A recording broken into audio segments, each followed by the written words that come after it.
Whoa, this is so exciting. I want to go out and buy a microphone to record my voice. I get to choose one, but what should I choose? What's the right one for my voice? Well, two things to think about. The first one is you got to think about where you're recording first. This is really, really important because if you're recording and you're recording in a room, there's some maybe sounds in that room. Maybe you got a fridge in the corner and it makes kind of a buzzing sound. Or maybe you're even recording and some other people are playing music around you and other instruments and you want to kind of isolate your voice a bit. You know what? You need a microphone that can isolate the sound of your voice the most. Now, the funny enough thing is that recording microphones or vocal recording microphones don't do a good job of isolating your voice. What we call live vocal microphones do a better job often of isolating your voice. So I want you to just forget about the whole concept of recording in live mics and think of, do I need to record in a space often where I need to isolate my voice a lot and really, really well? Well, then you want to look for a microphone that's maybe a hypercardioid or a supercardioid a polar pattern to isolate your voice. And let's say it's the opposite. Let's say you have the most beautiful isolated recording booth that just is great. You record it and it's very quiet. Nobody's recording in there with you. Isolation is not necessarily that big of an issue for you.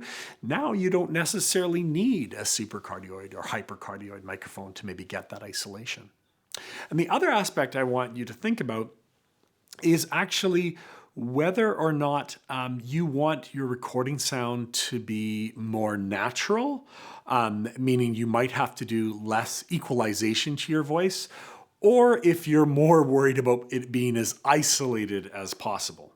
Because if you want it to be isolated as possible, you want to be able to get very, very close to that microphone. And again, a lot of recording microphones for voice, you don't want to sing too close to. They're a bit sensitive or they don't get any benefit by singing close to them. They'll pop and things like that. So there you might want more of the classic live microphone. But if you're in that situation where actually you don't need that isolation as much, and you also just want to get a more natural sound to your voice, you want to sing a bit further away from your microphone because cardioid microphones, supercardioid microphones all have proximity effect, which messes with the whole sound of your voice. It makes the lows sound really, really boomy and big. So you want to record your voice from further away.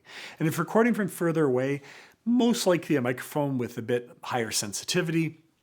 The classic, recording microphone, large diaphragm condenser microphones are probably going to work better for you. So, oh my goodness, there's a whole bunch of detail. But yes, think about the space, think about how isolated you need your voice, and then also think about how natural you want that sound.